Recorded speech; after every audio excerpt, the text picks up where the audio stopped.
কুড়িগ্রামের ১৬টি নদ নদীতে শুরু হয়েছে তীব্র নদী ভাঙন। গত এক সপ্তাহে জেলায় প্রায় ১.৫ শতাধিক ঘরবাড়ি নদীগর্ভে বিলীন হয়েছে।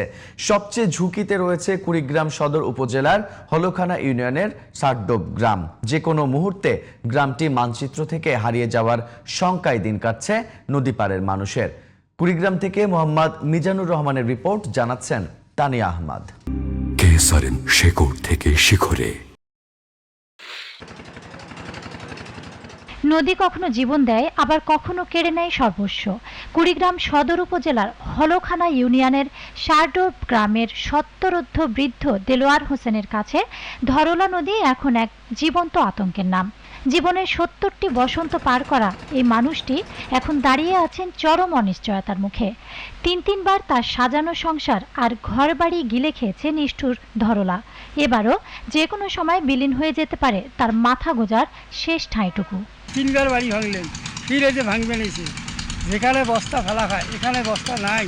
আমাদের বাড়ি ভাঙতে ভাঙতে আমরা ক্লান্ত। আমরা ৭৪ সাল থেকে এখানে বাড়ি ভাঙতেছি। যেটুক জমি জমা থাকে ওটুকু শেষ।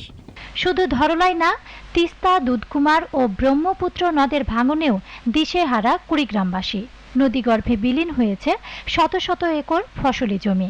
হুমকির মুখে রাস্তাঘাট, মসজিদ, কালভার্ট ও শিক্ষা প্রতিষ্ঠান। গত এক সপ্তাহে জেলার ৯টি উপজেলার নদী তীরের প্রায় ১.৫ শতাধিক পরিবার ঘরবাড়ি হারিয়ে আশ্রয় নিয়েছেন বাঁধে, কারো ঠাঁই হয়েছে আত্মীয়ের বাড়িতে। জায়গা জমি যা যাবতীয় সব নদীতে বিলীন হয়ে গেল। এই নদীতে বন্যা হলে প্রচুর ভাঙতি, ৬ মাস ধরে গড়ি, ৩ মাস ধরে নদী ভেঙে নিয়ে যায়। পানি উন্নয়ন বোর্ড বলছে, চলতি বছর জেলার ১৬টি নদ নদীর ৪৫ কিলোমিটার এলাকার মধ্যে ৪০টি পয়েন্টকে ভাঙন প্রবণ হিসেবে চিহ্নিত করা হয়েছে। ভাঙন রোধে ৭৫ মিটার ইমার্জেন্সি জিও ব্যাগের ব্যবস্থা করা হয়েছে। অনুমতি পেলে ভাঙন রোধে পর্যায়ক্রমে আরও পদক্ষেপ নেওয়া হবে। জিও ব্যাগ দ্বারা ইমার্জেন্সি ভিত্তিতে আমরা প্রতিরক্ষামূলক ব্যবস্থা নিচ্ছি। বাকি জায়গাগুলো পর্যবেক্ষণে আছে। পর্যায়ক্রমে জনগুরুত্বপূর্ণ ঘনবসতি ইত্যাদি বিবেচনায় আমরা বাকি জায়গাগুলোতে ভবিষ্যতে কাজ করব।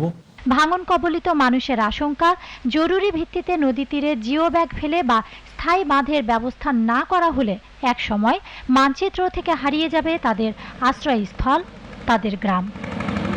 তানিয়া আহমদ, জিটিভি নিউজ।